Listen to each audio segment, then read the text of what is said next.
आज एक बहुत ही दुखद घटना हुई है। 14 सितंबर को हाथरस में 19 वर्षीय एक बच्ची के साथ गैंगरेप हुआ,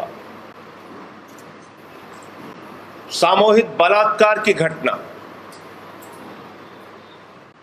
और सिर्फ बलात्कार ही नहीं, बलात्कार के बाद गले की हड्डी तोड़ दी गई, उसकी जीभ काट ली गई, मरणासन्न अवस्था में उसको छोड़ दिया गया। परिवार पुलिस के पास पहुंचा न्याय के लिए। पहले सिर्फ एक व्यक्ति के खिलाफ एफआईआर दर्ज हुई, एक अपराधी के खिलाफ एफआईआर दर्ज हुई।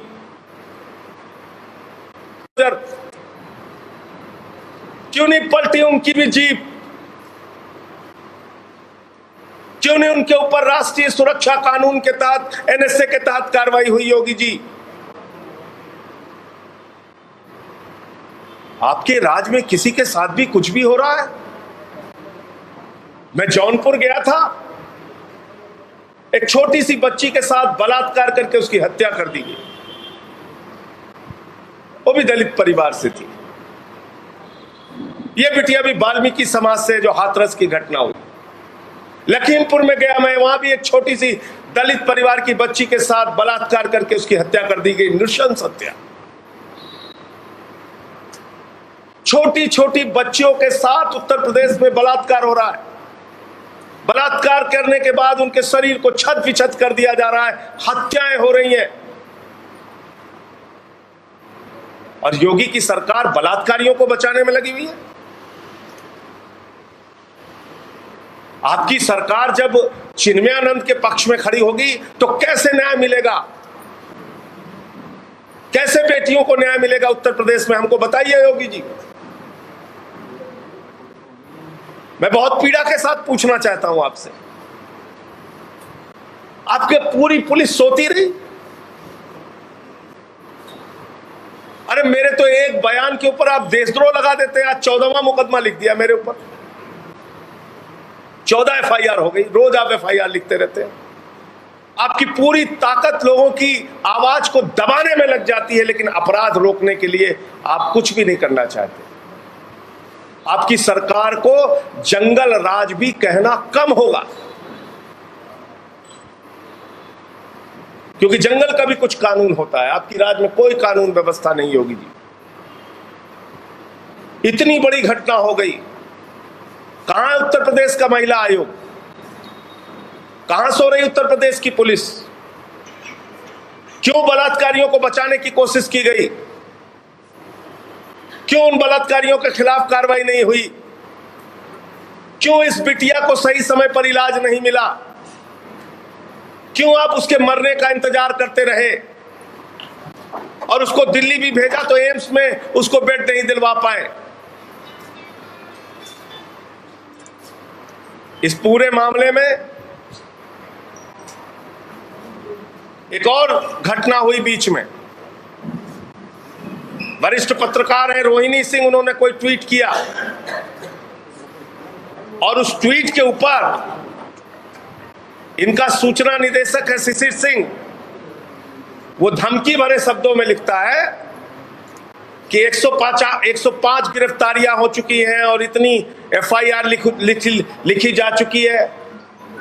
आप सच बोलने वालों को धमकाते हैं?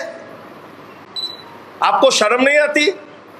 आपका पूरा तंत्र इस काम में लगा है कि बलात्कार की कोई घटना पे बोले तो उस पे एफआईआर कर दो, हत्या की कोई घटना पे बोले तो उस पे एफआईआर कर दो। आपका एसएसपी इंद्रकांत त्रिपाठी से रंगदारी मांगता है और उनकी हत्या करवा देता है। वो खुलेआम घूम रहा है उत्तर प्रदेश के अंदर, उस पे कार्रवाई नहीं कर पाते आप।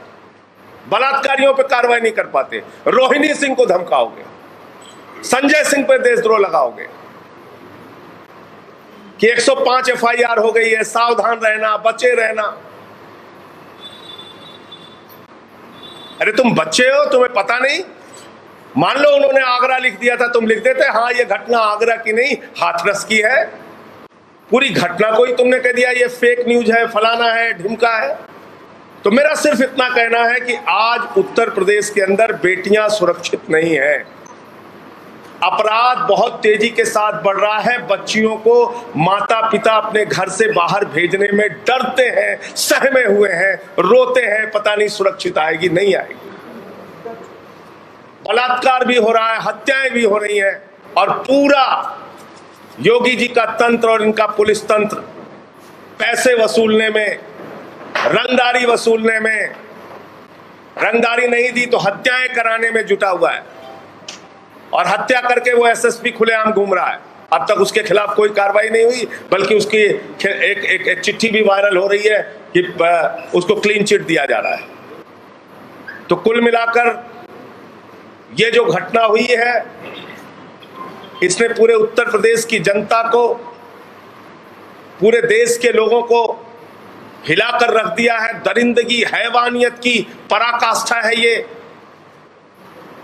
और ये एक घटना नहीं, अनेकों घटनाएं, वो चाहे जौनपुर का कांड हो, चाहे लखीमपुर का कांड हो, चाहे अभी मेरठ में एक निर्भया कांड हुआ, बस के अंदर बलात्कार की घटना, और ये चाहे हाथरस की घटना है।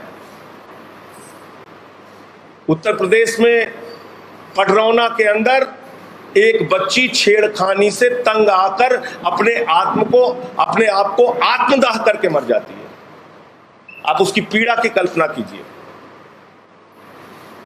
ये हो रहा है योगी के राज में। और कार्रवाई किस पे होगी? जो इनके खिलाफ आवाज उठाएगा उस पर मुकदमे करेंगे। पत्रकार हो, कोई नेता हो, कोई पॉलिटिकल पार्टी का कार्यकर्ता हो। आज आम आदमी पार्टी के कार्यकर्ता दुराचारियों के पोस्टर बनवा रहे थे, उनको गिरफ्तार कर लिया, क्योंकि दुराचारियों के पोस्टर में भाजपा के नेता हैं, उनको उठाकर महानगर थाने में बंद कर दिया। अरे भाई, जब तुम्हारे नेताओं ने दुराचार किया है तो उनके फोटो लगेंगे नहीं लगेंगे? उनके पोस्टर लगेंगे कि नहीं लगेंगे?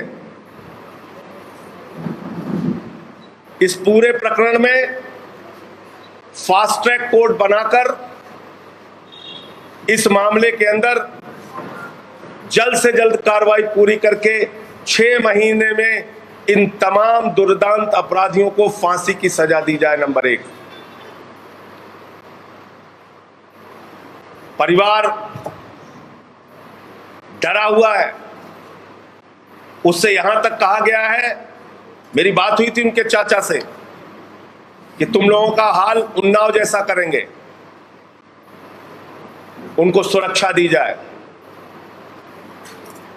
बहुत गरीब परिवार है, उनको मुआवजा दिया जाए, कम से कम 50 लाख रुपए का मुआवजा दिया जाए उसके परिवार को। और मैं कहना चाहता हूं, इस सरकार की तानाशाही, गुंडागर्दी और इस सरकार के राज में बढ़ते हुए अपराधीकरण के खिलाफ सबको बोलना पड़ेगा, आवाज उठानी पड़ेगी। इस बात की चिंता किए बगैर कि कितने मुकदमे होते हैं, इस बात की चिंता किए बगैर कि कितनी जांच होगी और कितनी जेल होगी और कितनी लाठी चलेगी। मैं आज बहन कुमारी मायावती जी का स्टेटमेंट देख रहा था। ऐसा लग रहा है भारतीय जनता पार्टी का मुखपत्र निकाल रही है। आप दलितों की इतनी बड़ी नेता हैं, 4 बार की मुख्यमंत्री हैं, आप इस सरकार के खिलाफ मुखरता से बोल नहीं पाती? ऐसे अत्याचार और अन्याय पर भी आप आवाज नहीं उठा पाती? ये बहुत अफसोसजनक है कि ऐसे समय में भी इस तरह की राजनीति देखने को मिल रही है। मैं फिर से दोहरा रहा हूं, इस पूरे घटना में जो लोग शामिल हैं, उन दुर्दांत अपराधियों को 6 महीने के अंदर फास्ट ट्रैक कोर्ट में मामले को पूरा करके फांसी की सजा दी जाए, 50 लाख रुपए का परिवार को मुआवजा दिया जाए। और परिवार डरा हुआ है, सहमा हुआ है, उनके साथ कोई बड़ी घटना हो सकती है, इसलिए उनको सुरक्षा दी जाए। और इन सवालों का जवाब योगी जी रात में सोइएगा तो जरा अपनी आत्मा की आवाज सुनिएगा कि बलात्कारियों के पक्ष में अगर आपकी सरकार काम करेगी, बलात्कारियों के संरक्षण में अगर आपकी सरकार काम करेगी, बलात्कारियों के कार्रवाई करने के मामले में अगर हीला हवाली और ढीलापन करेगी, तो कैसे उत्तर प्रदेश की बेटियां सुरक्षित रहेंगी। और ये एंटी रोमियो और दुराचारियों के पोस्टर लगाने का नाटक और नौटंकी आपकी सिर्फ एक ड्रामेबाजी साबित होगी, इसके अलावा कुछ नहीं।